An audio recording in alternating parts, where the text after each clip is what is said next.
It's a right-wing plan for radical disruption. Project 2025. A plan to reshape America. We are in the process of the Second American Revolution, which will remain bloodless if the left allows it to be. But in a very questionable way. It is a 900-page agenda of extremism. Project 2025 will destroy America. Look it up. Some politicians in Europe share that very same vision. We will make Europe great again. We want to make Europe great again. To them, national sovereignty comes first. Patriot, I'm a patriot. So that's how I look at the European institution. Project 2025. If you haven't heard of it, it's a political plan for the United States, published by the Heritage Foundation, a major conservative think tank. It was released ahead of the 2024 election in the hope that Donald Trump would return to power. And he did. In short, the plan aims to give the president much more power, including over the courts and law enforcement. Fire independent civil servants and replace them with super loyal political appointees. Undo protections for LGBTQ+ people, the environment, and basic civil rights. And cut back abortion access and limit women's healthcare nationwide. And now, with the far right gaining ground all across Europe, the question is there a version of Project 2025 for the European Union? Spoiler alert, there is. According to investigative reporting by the Polish outlet V-Square, a private meeting took place in Washington, D.C. on March the 11th this year. There, the Heritage Foundation brought together several hardline conservative groups from Europe, including the Matthias Corvinus Collegium, in short MCC, a conservative Hungarian think tank backed by Viktor Orbán's government, and Ordo Loris, a Polish legal group linked to the Law and Justice Party.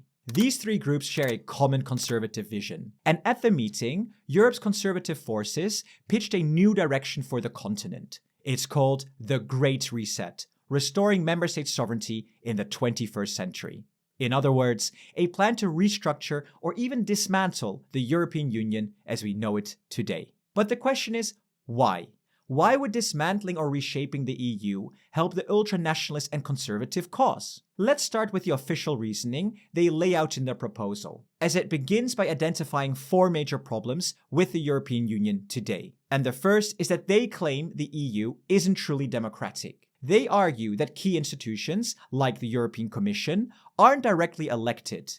And while the European Parliament is, it doesn't represent one single people, but 27 different nations with different languages, histories, and interests. So to them, there's no real European democracy, just a patchwork of national ones.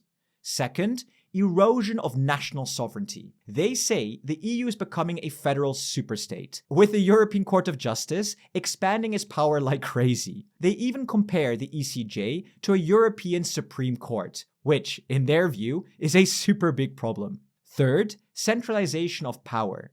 They claim EU institutions, especially the Commission and Parliament, now pass laws that go well beyond their mandate, often overriding national laws and limiting what governments can do at home. And fourth, progressive ideology. They say the EU pushes ideological policies onto member states without democratic backing. They argue the EU blocks national laws on abortion and euthanasia and chips away at free speech by labeling opposing views as hate speech, especially on immigration, religion, or gender. So, these are the four main problems they talk about, but they also touch upon migration and bureaucracy, and a lot more. And the full document is linked below if you're interested. Now, before we dive into the details of their proposed fixes, a quick thanks to today's sponsor, Incogni. A couple of months ago, I got a call from a German number. It looked legit. The guy claimed to be an Amazon representative, asking whether I wanted to extend or cancel my Prime subscription. Perfect timing, I thought. I barely use Prime anyway. Yes, you're probably calling me an idiot already. And you'd be right. My brain was deep in the middle of writing a YouTube script, and I wasn't really thinking. But he sounded professional and told me to download a service app. I searched it on the Play Store and found it, but thank God, just before hitting the install button, my brain finally switched back on, screaming, scam. Obviously, I cancelled the call, and after a bit of Googling, it turns out the app would have helped to compromise everything on my phone, including my banking details. And this wasn't the first time. Scam calls, phishing emails, sketchy links, they keep coming. Why?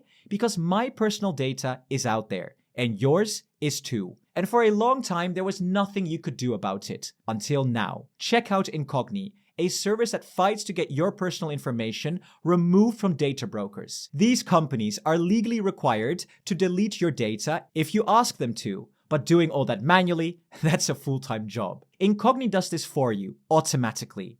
They contact the brokers, request removals, and handle any objections, all on your behalf. And it's super simple. Make an account, tell them what info you want removed, and give them permission to act for you. Then just sit back and let Incogni do the work. So, if you want control of your own data, click the link below or go to incogni.com/EUMadeSimple to sign up and get an exclusive 60% off an annual plan. Back to the video. The Great Reset puts forward 23 proposals on how to fix the EU. And it all starts with one word, repeated like a mantra: sovereignty, sovereignty, and sovereignty. First, they want to rename the European Union entirely, calling it the European Community of Nations, to make it super clear. Power should rest with the countries, not Brussels. Then there's the idea of a national competency shield, a legal block on EU involvement in areas like family, education, morality, and public order. For everything else, countries get a veto or an opt-out of EU laws they don't like. But the real knockout punch is aimed at the European Court of Justice. They really don't like that institution. The proposal wants to completely redefine the European Court and stop the court from settling disputes between the EU and national governments, cancel rulings that place EU law above national law and hand that power to national courts, and take away its ability to fine countries that break EU laws. That means, even if a country ignores EU law completely, the courts would be powerless to do anything about it. And it doesn't stop there. All institutions are set to lose power. They want to turn the European Commission into a kind of admin office, just there to carry out what the member states tell it to do. No more real political power, and no more starting new EU laws on its own. And definitely no more power to block EU funds over what they call vague concepts, like the rule of law. The same goes for the EU Parliament. They want to weaken it and turn it into a consulting body with limited power. Basically, if there's ever a clash with national governments, the national government wins. Every time. The only EU institution they actually support is the European Council. That's the national leaders. They say it should sit at the very top, above all other EU bodies. In short, this is a push to take the EU back to something closer to its 1957 model, which is why the think tanks call this option back to the roots. It's all about decentralization, national control, flexibility, deregulation, and shrinking Brussels' influence. Now, these proposals are framed as fixes to the EU's problems, but you could also say there's something more strategic, maybe even sinister going on. Because the kind of agenda behind Project 2025 would be almost impossible inside of a strong, unified EU. Why? Because the EU is built on core values, signed by all 27 countries, and there are real consequences for breaking them. Just look at Hungary. They've clashed with Brussels over media freedom, corruption, and rule of law. And as a result, the EU has fined them and is withholding billions of euros in funding. You could argue that EU institutions are the last big obstacle standing in the way of Orbán fully carrying out his own Hungarian Project 2025. And that's what the Great Reset is really about. Breaking that final barrier. And this isn't just some fringe movement made up of small parties. Orbán is a key voice in the Patriots for Europe, the group trying to unite Europe's far right and already the third largest bloc in the European Parliament. And the co-authors of the report are also closely linked to Poland's Law and Justice Party, which makes up about half of the ECR group, the fourth largest group in the European Parliament. Plus, there's also the Europe of Sovereign Nations group, who would almost certainly back these ideas too, giving them sizable support across all of the EU. So no, this isn't just happening on the sidelines, it's moving closer to the center of power. This is what I think. You know what really frustrates me? If you dislike the EU so much, then just leave. No one is forcing you to stay in a political union built on shared values. But that's exactly what stands out in this report. They don't want to leave. Because of course there are benefits. It's classic pick and choose. Take billions in EU funding, enjoy free trade and access to the single market. But when it comes to following the core rules, suddenly it's all about national sovereignty. In other words, build an autocracy at home, but still take the EU's money. Now, some of the problems are real. The EU does need democratic reform. For example, I'm still not fully convinced about how the Commission President is chosen, and not everything needs to be managed by the EU. Some things should go back to the member states, like attaching plastic bottle caps to bottles by law. Was that really necessary? I'm not so sure. But on this channel, we don't call for dismantling the EU. We call for smart integration where it makes sense, like defense and foreign policy, and stepping back where it doesn't, maybe in some social policies, or some of the hate speech laws we've created. As for Project 2025, I can only assume a US conservative government is thrilled at the idea of seeing this play out in Europe, because it kills two birds with one stone.